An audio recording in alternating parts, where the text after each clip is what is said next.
সংস্কার না হলে নির্বাচন হতে পারে না, বললেন হাসনাত আব্দুল্লাহ। বিস্তারিত সংবাদ। জাতীয় নাগরিক পার্টির এনসিপি দক্ষিণাঞ্চলের মুখ্য সংগঠক হাসনাত আব্দুল্লাহ বলেছেন, সংস্কার ছাড়া নির্বাচন হবে না, সংস্কার হলেই ফেব্রুয়ারিতে নির্বাচন হবে। আজ রোববার ভোলা জেলা পরিষদ মিলনায়তনের সংবাদ সম্মেলনে এক প্রশ্নের জবাবে তিনি একথা বলেন।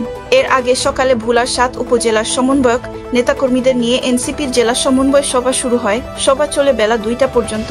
এতে প্রধান অতিথি ছিলেন হাসনাত আব্দুল্লাহ।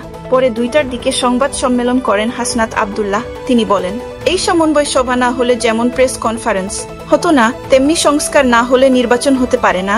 এই সরকারের যদি সংস্কারের ম্যান্ডেট না থাকে, এই সরকারের জুলাই সনদ ঘোষণার ম্যান্ডেট না থাকে, তাহলে এই সরকার কোনো ম্যান্ডেটে নির্বাচন দেবে। নির্বাচন অবশ্যই ফেব্রুয়ারিতে হওয়া উচিত। নির্বাচনকে তারাই পিছিয়ে দিতে চায় যারা এই সরকারের সঙ্গে জুলাই সনদকে মুখোমুখি দাঁড় করাতে চায়। এই সরকারের যেমন নির্বাচনের ম্যান্ডেট রয়েছে, এই সরকারের জুলাই সনদের ম্যান্ডেট রয়েছে, তেমনি সংস্কারেরও ম্যান্ডেট রয়েছে। সুতরাং সংস্কার যথাসময়ে হলে ফেব্রুয়ারিতেই নির্বাচন হবে।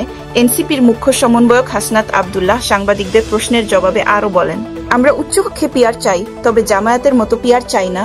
আমাদের অবস্থান দৃঢ় ও স্পষ্ট, বাংলাদেশের পুনর্গঠনে ঐক্যবদ্ধ রাজনীতির বিকল্প নেই। তিনি আরও বলেন, দীর্ঘদিন ফ্যাসিবাদের বিরুদ্ধে লড়াইয়ে বিএনপি তৃণমূল নেতা কর্মীরা রক্ত দিয়েছেন, গুম হত্যার শিকার হয়েছেন। তাদের রক্ত ও ত্যাগকে অসম্মান করা মানে জনগণের সঙ্গে বিশ্বাসঘাতকতা।